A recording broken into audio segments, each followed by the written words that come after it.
perilous job in the world? Parachute tester.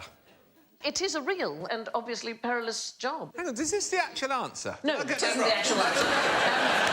By chance, you stumbled upon something that I actually knew, which I was rather pleased about. But there's a worse job than a parachute tester. Parachutist catcher.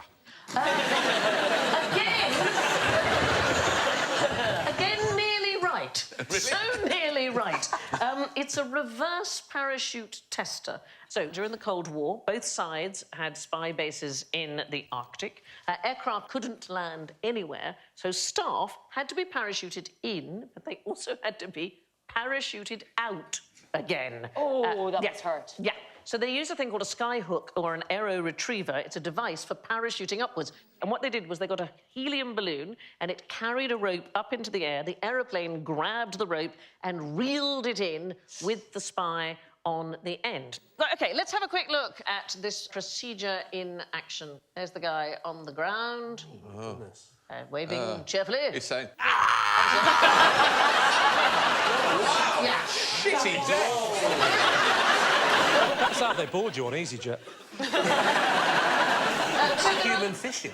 Yes, I suppose it is. Fishing, I like that. So lots of perilous jobs, things with heavy machinery, working at sea. Probably the most perilous specific job is being President of the United States. You have an 8 in 44 chance of dying in office. It's roughly, the fatality rate, 27 times that of a lumberjack. Wow. Yeah. Wow. I mean, luckily, the present one's really likeable. Yes. Test piloting a fighter jet, that's another extremely perilous job. Yeah. There's an extraordinary story. In 1956, just off the coast of New York State, there was a fighter test pilot called Tom Attridge, and he accidentally shot himself down. So what he did was he did a burst of his cannons and then he accelerated downwards, and shortly afterwards his windscreen shattered and the engine failed, and he assumed that it had been bird strikes. In fact, he'd flown into his own stream of 20mm cannon rounds. Wow. So although the bullets had had a head start, the air resistance had slowed them down, he'd accelerated and caught them up. Oh, like an episode of Mr. Bean. I know. The good news is the plane crashed, but he survived. Oh, good, yeah. Other dangerous job in terms of sport? Motorsport. Motorsports, yeah, absolutely. Motorcycling. Right. Formula One. No. I have to disagree with you there. The most dangerous sport is fishing.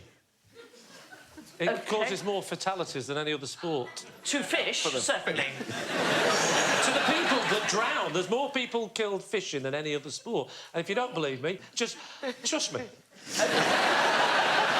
Trust you? The legendary liar from Would I Lie to You? More people are killed fishing than any other sport. But perhaps they mean percentage-wise of how many people do it. Back to you, Sandy. Thank you,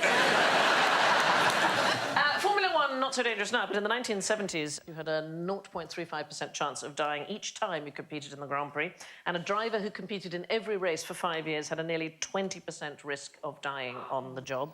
I've got some horror stories about fishermen, but carry on. Parks Milman Accrington drowned. Back to you.